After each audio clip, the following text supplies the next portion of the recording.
Bonjour tout le monde. Bienvenue pour les enseignements du bouclier de l'Ouest avec l'ours Mudjekewis.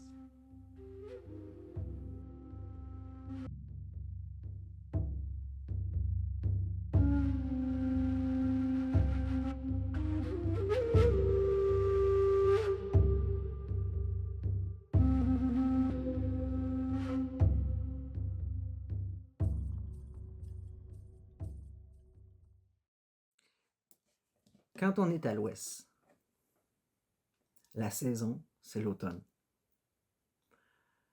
La période du jour, c'est le soir. Quand on est à l'Ouest, tout ralentit. La nature ralentit. Même si c'est une saison qui apporte de nombreuses récoltes, tout est appelé à ralentir.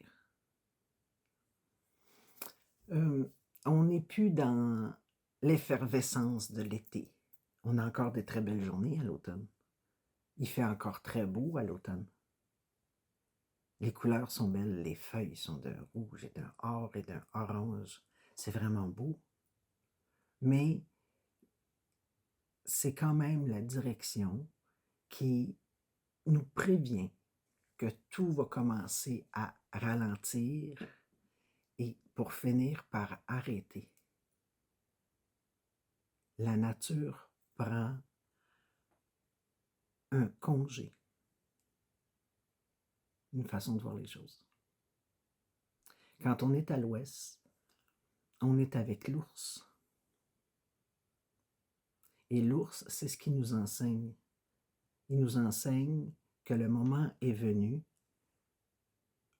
de regarder en arrière avec calme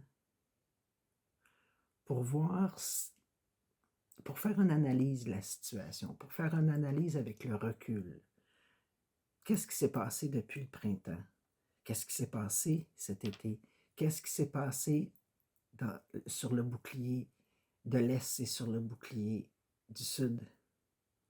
Quand on écoute la nature, quand on observe la nature, l'ours, à l'automne, se prépare à son long repos d'hiver. L'ours se prépare à trouver sa tanière.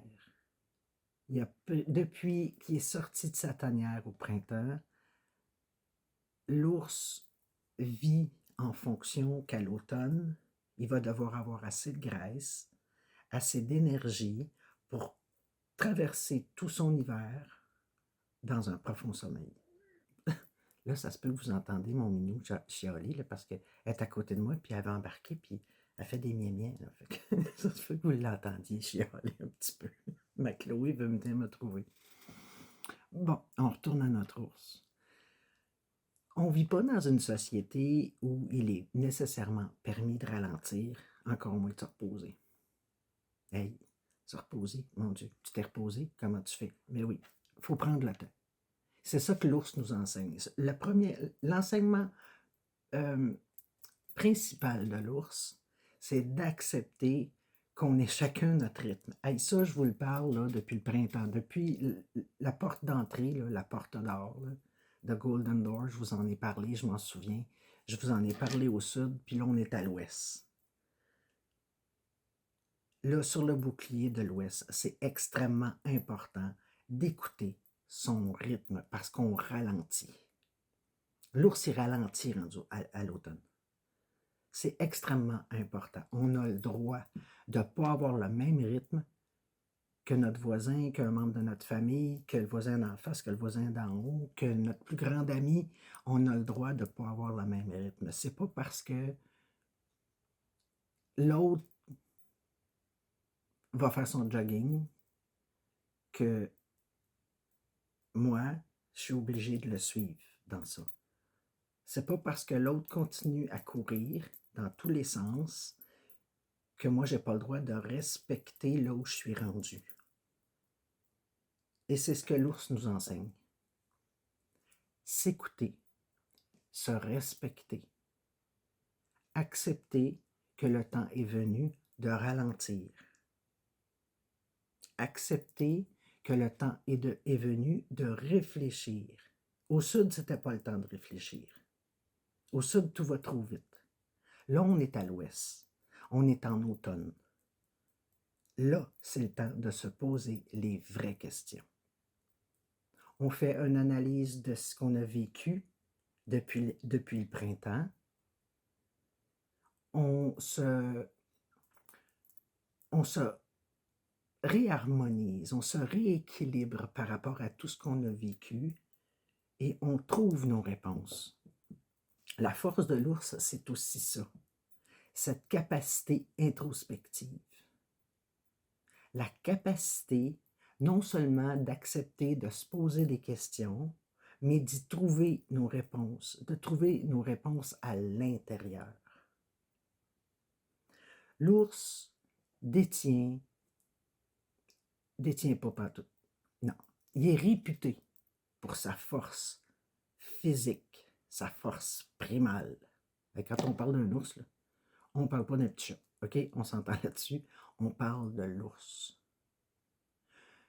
D'accepter, d'arrêter et de pratiquer l'introspection, d'aller jusqu'au fond des choses. Ça prend aussi une grande force. Une grande force intérieure. Et je dirais même que cette force intérieure-là est corollaire, est comparable, oui, comparable à la force physique de l'ours. Et c'est pour ça que c'est l'ours qui est à l'ouest. Et contrairement aux autres directions, quand on parle de l'ouest et du nord, c'est rare que ce n'est pas l'ours et le bison qui sont là. Les deux autres directions, je vous l'ai dit, hein, à l'est et au sud, il y a certaines nations vont mettre d'autres animaux dans ces directions-là. Mais à l'ouest et au nord, c'est extrêmement rare. Ça va arriver. Je ne vous dis pas que c'est impossible, là. Tout est possible. Mais c'est extrêmement rare parce que l'ouest, l'automne et l'ours ne font qu'un. L'ours, c'est un enseignant sacré chez les Premières Nations. Pour certaines Premières Nations, d'ailleurs, le conte est extraordinaire. Moi, je le trouve très, très, très, très beau. Pour certaines Premières Nations, l'ours, c'est un frère. L'histoire va comme suit. Quand le grand esprit a décidé de créer l'être humain, la première forme d'être humain, son premier esquisse qu'il a envoyé sur Terre, il a trouvé qu'il y avait trop de poils. Alors, il a recommencé sur le même squelette, exactement le même squelette, mais il a enlevé son poil. Et il a créé l'être humain. Donc, pour plusieurs Premières Nations, l'ours est un frère de la première génération. On s'est éloigné un peu de nos besoins fondamentaux. On s'est beaucoup éloigné, pas un peu, on s'est beaucoup éloigné. La vie étant ce qu'elle est, on doit gagner notre croûte, on doit travailler fort, on a des enfants, on a la famille, on a les parents. Ça va vite, ça va vite, ça va vite, puis ça va toujours en s'accélérant. L'ours nous ramène à l'essentiel. L'ours nous dit, tu as le droit d'arrêter. Puis si tu veux continuer, tu dois arrêter. Tu dois prendre un moment pour toi. Si tu veux avoir la possibilité de continuer. C'est paradoxal, mais c'est vrai. Parce qu'à un moment donné, si tu ralentis pas, si tu n'arrêtes pas, ben, on va prendre un langage moderne, tu vas manquer de batterie. Tu vas te vider, puis tu vas manquer de batterie. Arrêter, accepter de ralentir, accepter de se retrouver, de se reposer, de prendre le temps, du temps pour soi et accepter de prendre du temps pour se poser les vraies questions, c'est une force. Et on y a droit. On a le droit de prendre le temps. Et on a le droit de se préparer pour l'hiver. Parce que là, l'hiver, c'est la grande période du repos complet. Et ça, il faut se préparer à ça. Comme je vous ai déjà dit, chacune des directions nous prépare à passer à la suivante. Et si on a bien vécu notre bouclier du Sud, on va avoir besoin de ralentir à l'ouest. Et ça va être mérité. Parce que là, le cycle va recommencer là, après le nord. Là. Et c'est pas parce qu'on arrête qu'on va manquer des opportunités. C'est pas vrai, ça. C'est au contraire en acceptant de ralentir et de se reposer et de prendre le temps qu'on va mieux les voir venir, les opportunités. L'ours est un excellent guide pour nous permettre de découvrir notre propre pouvoir intérieur. Et on ne peut reconnaître ce pouvoir-là qu'en ralentissant. Ce n'est pas dans l'accélération et dans la vitesse et dans la rapidité qu'on reconnaît. Oui, on reconnaît qu'on est capable, mais on ne reconnaît pas notre véritable pouvoir intérieur. C'est exclusivement dans l'arrêt qu'on va pouvoir se connaître en profondeur. Reconnaître qui on est vraiment et reconnaître notre force. Parce qu'on en a tout un pouvoir. Tout le monde en a un. Personne n'a le droit de dire non, moi j'en ai pas, je n'ai pas de don, je n'ai pas de pouvoir, non, c'est pas vrai. L'ours incarne le calme intérieur, le ressourcement, cette capacité introspective. L'ours nous enseigne la force de la solitude. On ne peut pas se retrouver dans l'effervescence de l'été. On va reconnaître certaines de nos capacités et certaines de nos caractéristiques et de nos qualités sur tous les boucliers de la roue de la médecine, mais plus particulièrement à l'ouest. L'ouest est noir. C'est la couleur de l'utérus. C'est la couleur de la grotte, de la tanière. C'est la couleur de la sécurité et du réconfort. L'ours, c'est un signe de sécurité. C'est pas parce qu'on se retrouve seul, surtout en introspection, qu'on n'est pas en sécurité. C'est ça que l'ours enseigne. Cette force brute et cette force solitaire. C'est un grand pouvoir en soi, la solitude. Accepter de vivre dans cette solitude-là, qui n'est pas éternelle. Rien n'est éternel. Ça va passer. Ceux qui ont de la difficulté avec la solitude, là, inquiétez-vous pas. Le printemps revient toujours. Mais principalement à l'ouest, c'est important de suivre un rythme. L'ouest nous enseigne à accepter que la vie est un cycle. Que ça ne peut pas toujours aller vite, puis on ne peut pas toujours commencer des projets sans les finir, puis on ne peut pas toujours être à l'arrêt non plus. L'Ouest enseigne particulièrement ça, le respect des cycles. Là, on passe par les saisons, mais la saison, l'automne, autant que l'été, que le printemps ou que l'hiver, sont des enseignants. Parce que même la nature a besoin de ralentir pour se reposer puis revenir plus belle au printemps. Plus belle d'année en année au printemps. L'ours nous enseigne aussi une forme de dignité, de fierté. La fierté d'être capable de se tenir debout et d'accepter là où on est rendu. Quand on pense à un ours, moi, j'ai jamais vu un ours qui avait l'air si peu sûr de lui. J'ai jamais vu un ours qui inspirait pas la crainte. Juste sa présence. Il a même pas besoin de montrer, de lever les pattes ou d'ouvrir la gueule ou de grogner, là. Sa présence inspire le respect. Il a juste à être présent. Il a pas bougé. Il a même pas cligné des yeux. On est déjà parti. On a quitté les lieux. L'ours, c'est la fierté. La fierté d'être capable, en solitaire, en être digne.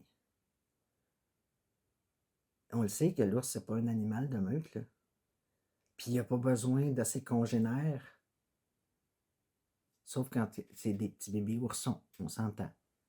Mais l'ours rendu adulte est capable de seul. Ça, c'est un grand pouvoir en soi. Être capable tout seul.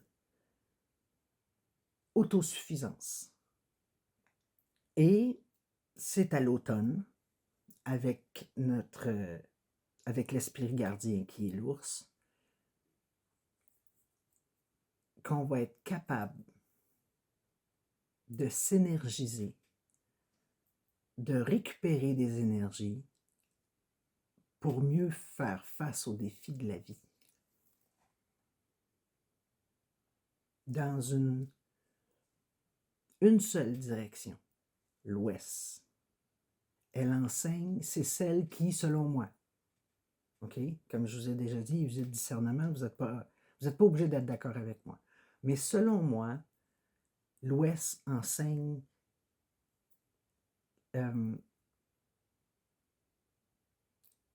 à être reconnaissant et à être reconnaissant de ce qu'on est, de ce qu'on devient et de ce qu'on est capable d'accomplir seul. L'Ouest enseigne énormément sur nos capacités personnelles, sur qui on est vraiment. C'est à l'Ouest qu'on retrouve cette connexion-là profonde avec la nature, mais avec notre propre nature. Notre nature, notre rythme, le respect de soi est indissociable de l'Ouest. Il est profondément connecté à l'Ouest. C'est à l'Ouest qu'on apprend à se connaître. C'est à l'Ouest qu'on découvre qui on est. Dans la retraite, dans la réflexion, dans l'introspection. Parce que l'Ouest, l'automne, c'est la retraite. On prend une distance avec le passé, avec ce qu'on vient de vivre, avec la rapidité et l'accélération. On étudie, on analyse, on réfléchit et on pardonne aussi à l'Ouest. On se pardonne et on essaye de trouver le pardon toujours dans un but d'harmonie intérieure. À l'Ouest, on est dans le grand nettoyage aussi, comme au printemps. Au printemps, on a besoin de nettoyer les vieilles énergies avant d'en entreprendre d'autres pour laisser place à la nouveauté. Mais à l'Ouest aussi, il faut faire ça. On se débarrasse toujours de ce qui ne sert plus, de ce qu'on n'a pas besoin. Et ça, c'est dans l'analyse profonde et la connexion avec soi qu'on va trouver ça. Et c'est là qu'on va trouver la force et l'essence du pardon. On ne peut pas traîner d'un bouclier à l'autre ce qui ne sert pas, ce qui nous nuit, ce qui nous empêche d'évoluer. Parce que la roue de la médecine est là pour nous permettre d'évoluer. Mais on ne peut pas trop accumuler de bagages. Il y a des choses dans notre bagage qui ne servent pas et ça, il faut apprendre à s'en délester. Parce que sinon, on va bloquer, là. Quand le bagage est trop lourd puis qu'on ne peut plus le porter, non seulement physiquement, ça nous affecte, mais intérieurement aussi, ça va nous affecter. Ça va affecter notre santé. C'est comme ça que ça fonctionne. C'est ça le respect de soi. L'Ouest, c'est beau. C'est plein de richesses. C'est plein de richesses intérieures. La force ne réside pas exclusivement dans la capacité de se battre, de persévérer, d'être résilient, d'être courageux, de se relever et de continuer. La force, c'est aussi se retrouver, arrêter, réfléchir sur soi, sur ce qu'on a fait, sur ce qu'on aurait pu faire, sur ce qu'on va changer. Et toutes les réponses à ces questions-là se trouvent à l'intérieur de soi. On est habité par une très grande richesse intérieure. Et ça, l'ours va nous apprendre. C'est lui qui nous apprend à reconnaître ça. Avec l'ours, on est en sécurité. Et n'oubliez pas que l'ours va toujours intervenir à votre demande quand vous en aurez besoin. Dans des moments où vous vous sentez plus vulnérable, fragile, déprimé, affecté psychologiquement, demandez à l'ours. C'est sûr qu'il va venir vous aider. Il va vous la donner, la force de continuer et de trouver vos réponses. Je vous souhaite de reconnaître cette force-là parce que ça demande un certain effort. Ça ne va pas de soi. On ne vit pas dans une société où c'est bienvenu ou bien vu d'arrêter et de se poser les vraies questions. Qu'est-ce que tu fais? Ben, je suis en période de réflexion. Allô? Quand est-ce que tu recommences à travailler? Mais ça, si on veut changer les choses, on doit d'abord se changer soi-même et accepter le fait que le repos, la réflexion sont essentiels à notre équilibre et pour une vie meilleure. Sur ce, je vous souhaite bonne réflexion avec Mudgekeewis, la mère ours. À bientôt tout le monde.